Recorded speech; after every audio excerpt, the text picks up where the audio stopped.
नमस्कार, मैं हूं आपके साथ मयंक। आज 12 तारीख है और अगर हम पिछले 12 घंटों की खबरों पर नजर डालें तो हॉर्मूज जल रहा है। एक के बाद एक कई तेल के टैंकर्स पर हमले हो रहे हैं, जिनकी तस्वीरें अब सैटेलाइट से भी दिखाई देने लगी है। ईरान के कई टैंकर्स में आग लगी दिखाई दे रही है। उसी तरह ईरान की तरफ से भी, आईआरजीसी की तरफ से भी कई टैंकर्स को निशाना बनाने की खबरें हैं। लेकिन मैं इस वीडियो की शुरुआत एक ऐसी खबर से करना चाह रहा हूं जो ईरान के यूरेनियम को लेकर गेम चेंजर साबित हो सकती है, और ये इस और इशारा कर रही है कि ईरान के यूरेनियम को लेकर डोनाल्ड ट्रंप और पुतिन के बीच सीधी जंग शुरू हो गई है। देखिए, ये बेहद अहम खबर है और इसको समझने की जरूरत है।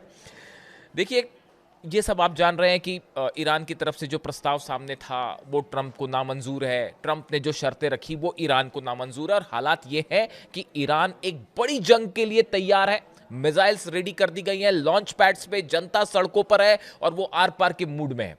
लेकिन इस बीच देखिए, पिछले 24 घंटे के अंदर दो डेवलपमेंट हुए। पहला डेवलपमेंट ये था कि पुतिन का एक बयान आया। उन्होंने इस बात को दोहराया कि वो ईरान के यूरेनियम को अपने पास रखना चाहते हैं, रखने के लिए तैयार है, उसको ट्रांसपोर्ट करके रूस लाने को भी तैयार है। अच्छा, ये सब कब हो रहा था?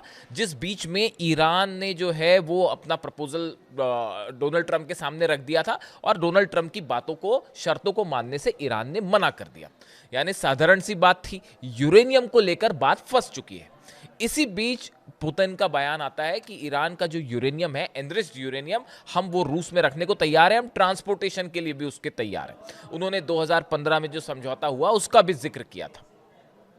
लेकिन जब पुतिन का यह बयान आता है, उसके कुछ ही देर बाद डोनाल्ड ट्रंप का बयान आता है। और डोनाल्ड ट्रंप अपने बयान में क्या कहते हैं? देखिए, डोनाल्ड ट्रंप अपने बयान में कहते हैं कि ईरान का यूरेनियम जहां पर होने का अंदेशा है, असल में ट्रंप ये कहना चाह रहे हैं, जो ऐसा मान के चला जाता है कि जो न्यूक्लियर ठिकाने हैं, सेंटर्स हैं जिस पर अटैक हुए थे 12 दिन की जंग के दौरान, या बाद में भी हमले हुए थे, उसके नीचे मलबे में ईरान का एनरिच्ड यूरेनियम हो सकता है, ये अमेरिका मान के चल रहा है। अब डोनाल्ड ट्रंप क्या कहते हैं? डोनाल्ड ट्रंप कहते हैं कि जिन साइट्स पर न्यूक्लियर एनरिच्ड यूरेनियम है, अगर कोई भी उसके पास भी जाने की कोशिश करेगा तो हम उसको धमाका करके उड़ा देंगे।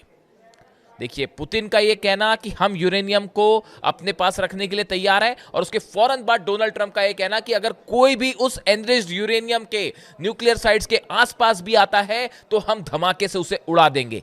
क्या यह डोनाल्ड ट्रंप की सीधा धमकी थी पुतिन को? देखिए, ऊपर से देखने में भले ये लगे कि ये जंग अमेरिका और ईरान की है, लेकिन अब ये बड़ी जंग शुरू हो चुकी है इंटरनेशनल लेवल पर। इसमें कई सारे प्लेयर्स हैं। जिनपिंग बड़े प्लेयर हैं, पुतिन बड़े प्लेयर हैं, डोनाल्ड ट्रंप हैं, और ईरान का अपना पक्ष है। अब देखिए, बयान आता है डोनाल्ड ट्रंप का। अब डोनाल्ड ट्रंप ने देखिए क्या कहा। The president went so far as to boast the that space forces surveillance is so good that it could identify someone who look to retrieve the uranium. इन्होंने कहा, Donald Trump ये कह रहा है कि हमारे सैटेलाइट्स जो हैं वो ईरान के उन ठिकानों के ऊपर नजरें बनाए हुए हैं जहां पर यूरेनियम हो सकता है, और अगर उसको वहां पर कोई उसके आसपास भी आया, उसे हटाने की कोशिश हुई तो हम उड़ा देंगे। क्या डोनाल्ड ट्रंप को यह डर सता रहा है कि ईरान का यूरेनियम रूस जा सकता है? क्या ईरान ने इस यूरेनियम को कहीं हटा के दूसरी जगह शिफ्ट कर दिया है? ये वो तमाम स्पेकुलेशंस हैं, ये वो थ्योरीज हैं जो अब बहुत ही जिसको लेकर इंटरनेशनल एक्सपर्ट्स नजरें गड़ाए हुए हैं। आईएईए तो है ही, लेकिन बार बार पुतिन का ये कहना कि हम ईरान का यूरेनियम रखने को तैयार है, ये बात डोनाल्ड ट्रंप को कतई मंजूर नहीं है। देखिए, ईरान का यूरेनियम अगर पुतिन के पास जाता है, इसका मतलब यह होगा कि अब सुपर पावर पोजीशन में पुतिन होंगे, ना कि ट्रंप। बात नंबर 2, अब ज्यादा बड़ा प्रभाव रूस का होगा। रूस ये कहेगा, देखिए हमने जो है वो समझौता करवाया, कोई नहीं कर पा रहा था, ट्रंप खुद कुछ नहीं कर पा रहे थे, हमने ऐसे हालात में ये जंग को रुकवाया और समझौता करवाया। पूरे मिडिल ईस्ट में अमेरिका से ज्यादा बड़ा प्रभाव रूस का होगा। ना सिर्फ, चौथी बड़ी बात आप देखें, जितने अरब देश हैं उन सब पे पुतिन का रिलेशनशिप उन सब के साथ बेहतर होगी, ईरान के साथ तो है ही।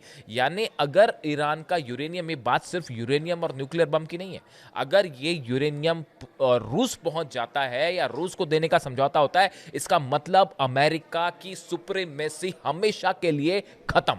और मिडिल ईस्ट में तो वो हाल अमेरिका का जिसकी कोई हद नहीं। देखिए यही वजह है कि डोनाल्ड ट्रंप किसी भी सूरत में यूरेनियम को रूस के हाथों सौंपने के लिए तैयार नहीं होंगे। बात नंबर एक। अब देखिए दूसरी बड़ी चीज है, ईरान की तरफ से बात साफ कर दी गई है कि मैं आपको पहले ही कह रहा था कि किसी तरह की कोई डील नहीं हो सकती, ये सिर्फ टाइम बाइंग एक सिचुएशन है। अपने नफे नुकसान के हिसाब से डोनाल्ड ट्रंप कभी सीज फायर कर देते हैं, कभी शेयर मार्केट ऊपर बढ़ाना हो तो बयान दे देते हैं कि अच्छी बातचीत चल रही है, और फिर कभी जो है ज़रूरत पड़ी तो धमकी देने लगते हैं। तो ये सिर्फ जो है अपने फायदे नफे नुकसान के मुताबिक वो अपने बयान दे देते। मैंने आपको पहले से ही कहा था कोई डील नहीं होगी। आपको ईरान की जनता का मूड समझना होगा। ईरान की जनता, आप सड़कें देखिए वहां की, रात को क्या हाल होता है। बीती रात लाखों लोग, हर रात की एक कहानी है, लाखों लोग सड़कों पे आते हैं, और ऐसा गुस्सा मैंने, आप देखें बड़ी बड़ी रेवोल्यूशंस जो होती हैं उस समय ये सिचुएशन होती है। अगर आप दुनिया की बड़ी बड़ी रेवोल्यूशंस की बात करें, रशिया की, फ्रांस की, तब आपको ऐसे नज़ारे देखने को मिलते हैं जैसे ईरान में जो लोगों का गुस्सा है, और सबके सब अपनी सेना के साथ ऐसी मजबूती से खड़े हैं जैसे पहले कभी ना हो। यानी देखिए जो खबरें थी प्रदर्शन सरकार के खिलाफ, वो सब खत्म हो चुके हैं। अब आप देखिए वहां की जो ग्राउंड रियलिटी है, ईरान का बच्चा बच्चा एकजुट हो रखा है और अपनी सेना के साथ खड़ा हुआ है। यानी ईरान की जनता कतई इस मूड में नहीं है कि किसी तरह की डील हो। अब हॉर्मुज में आ जाइए आप। हॉर्मुज में ईरान के कई जहाजों पर हमले हुए हैं जिनकी तस्वीरें सैटेलाइट से दिखाई दे रही।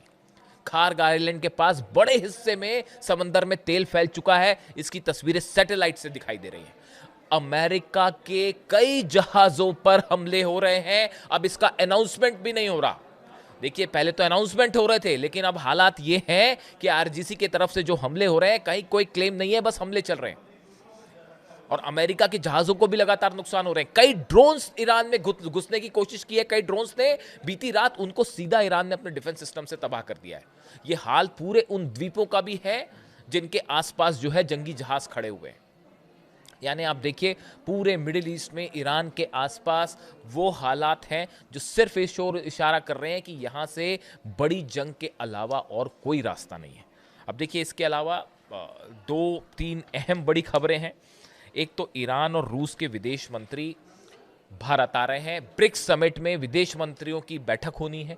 इसमें हिस्सा लेने के लिए नई दिल्ली आ रहे हैं अब्बास अराक्ची साहब और रूस के विदेश मंत्री लावरोव। देखिए अब्बास अराक्ची साहब को पहले भी भारत आना था, लेकिन जंग की वजह से वो नहीं आ पाए। वो बायलैटरल मीट थी, बायलैटरल दौरा होना था वो दोनों देशों के बीच में, लेकिन अब ये ब्रिक्स की समिट के लिए आ रहे हैं।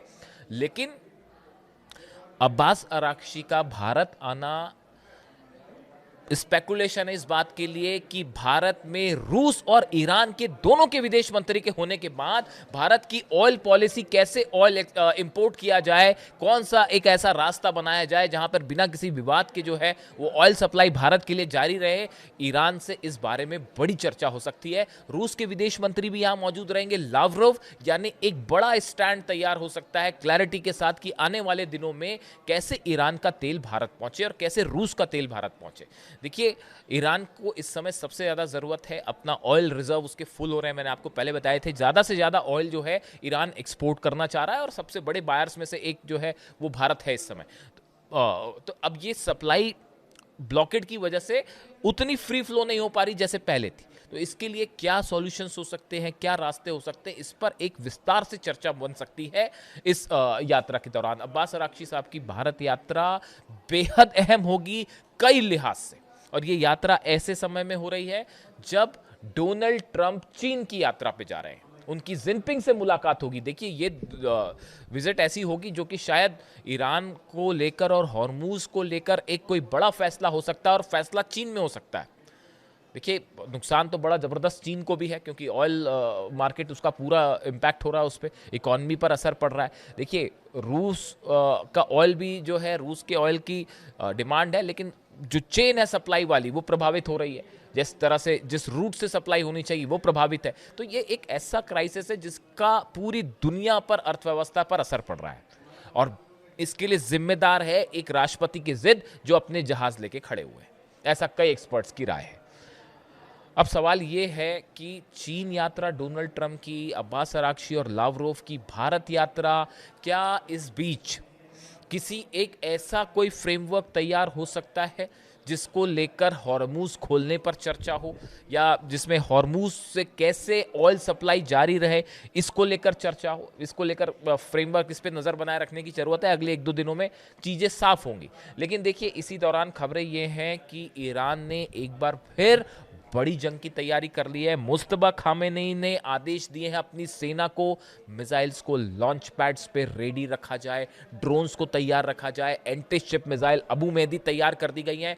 बड़ी संख्या में ईरान की सेना का मूवमेंट देखा गया है खार्ग आइलैंड के आसपास, केशम आइलैंड के आसपास। ये वो द्वीप हैं जहां पर हमले हो सकते हैं अमेरिका की तरफ से। यहां पर बड़ा सैनिकों का मूवमेंट है, मिसाइल्स का मूवमेंट है, जो खबरें आ रही हैं। यानी हॉर्मूज एक बार फिर बड़ी जंग की तरफ आगे बढ़ रहा है। और इस बार शायद देखिए, 2 खबरें हैं ईरान से। एक तो मुस्तबा खामेनेई, सुप्रीम लीडर ईरान के, उन्होंने अब कमान अपने हाथ में ले ली है। उनको लेकर तमाम खबरें थी कि वो उन पर हमला हुआ है, उसके बाद से वो घायल है। लेकिन अब जो खबरें हैं वहाँ से कि उनकी हालत अब कहीं बेहतर है, वो तेज़ी से स्वस्थ हो रहे हैं और अब उन्होंने सेना के ऑपरेशन को अपने हाथ में ले लिया है। अहमद वाहिदी साहब जो सेना अध्यक्ष हैं, सेना प्रमुख हैं आरजीसी के, उनके बीच में, मुस्तबा खामेनेई के बीच में और अब्बास अराक्ची साहब, ये तीनों सेंटर्स में बहुत अच्छा कम्युनिकेशन है, बहुत अच्छा तालमेल है। और अब जितने फैसले हो रहे हैं वो इन 3 ध्रुवों के बीच में हो रहे हैं। और अब्बास अराक्ची भारत के दौरे पे आ रहे हैं। निश्चित रूप से भारत और ईरान के रिलेशनशिप के लिए ये बड़ा दौरा होगा, इस पे नजरें बनाए रखने की जरूरत है। लेकिन हॉर्मूज में तनाव अपने चरम पर है और लगातार देखिए सीज़फायर है, लेकिन वो सीज़फायर नाम का रह गया है। ऐसी कोई रात नहीं जा रही जब हमले ना हो, जब ईरान पे ड्रोन ना घुसते हो, ईरान का डिफेंस सिस्टम एक्टिव ना होता हो, खार्ग आइलैंड के आसपास हॉर्मूज में किसी जहाज पर हमला ना होता हो और ईरान की सेना पलटवार ना करती हो। कई अमेरिका के जहाज़ों पर फायरिंग की खबरें हैं और ये अब ये हालात आ गए कि कोई इसे क्लेम भी नहीं कर रहा। ऐसे में जो यूएई पर हमले हुए, कतर पर हमले हुए, कुवैत पर हमले हुए, ड्रोन स्ट्राइक जो हो रही है लगातार, ये कहाँ से हो रही हैं, ये भी अपने आप में एक सवाल है। कहा तो ये भी जा रहा है कि इजराइल ने जो अपना सीक्रेट एक बेस बना रखा है इराक में, वहां से टेक ऑफ होके ये हमले हो रहे हैं। और गौर करने वाली बात है कि हमले ड्रोन्स के हैं, बैलिस्टिक मिसाइल्स के नहीं है। अगर बैलिस्टिक मिसाइल के हमले होंगे तो सैटेलाइट कहां से उसको तुरंत ट्रैप कर देगा कि भाई कहां से मिसाइल फायर की गई। लेकिन हमले हो रहे हैं ड्रोन से, क्योंकि ड्रोन को ट्रैक करना थोड़ा मुश्किल होता है। तो अब इस लिहाज से हॉर्मूज जल रहा है, भयंकर जंग की तरफ मामला आगे बढ़ गया है। और डिप्लोमेसी के हिसाब से 2 अहम दौरे, डोनाल्ड ट्रंप का चीन दौरा, हमारी नजरें रहेंगी इसमें क्या होने वाला है, और दूसरा अब्बास अराक्ची और लावरोव जो रूस के विदेश मंत्री हैं, उनका भारत दौरा। जो भी अपडेट होगा इन सभी खबरों से जुड़ा मैं आप तक पहुंचाऊंगा। कमेंट करके बताइए वीडियो कैसा लगा। Thank you so much.